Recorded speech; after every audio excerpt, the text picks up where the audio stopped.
రాయలసీమకు వరప్రసాదిని అయిన హంద్రినీవా పథకం పనుల మీద బహిరంగ చర్చకు తాను సిద్ధమని రాయదుర్గం ఎమ్మెల్యే కాల్వ శ్రీనివాసులు ప్రకటించారు. రాయదుర్గంలో ఆయన మీడియాతో మాట్లాడారు. దీని మీద బహిరంగ చర్చకు తాను సిద్ధమని చెబుతూ వైసీపీ ఎమ్మెల్సీ శివరామరెడ్డి స్పందించాలని డిమాండ్ చేశారు. ఈ నెల 21న 11 గంటలకు జీడిపల్లి రిజర్వాయర్ దగ్గర బహిరంగ చర్చకు ఎమ్మెల్సీ శివరామరెడ్డి రావాలని ఆయన కోరారు.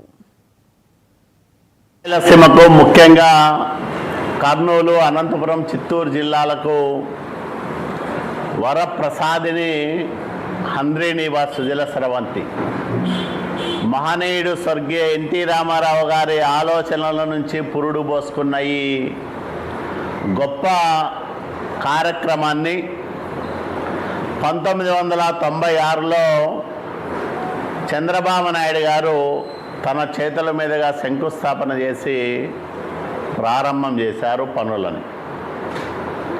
అప్పట్లో ప్రభుత్వానికి ఉన్న ఆర్థిక ఇబ్బందులు కానీ,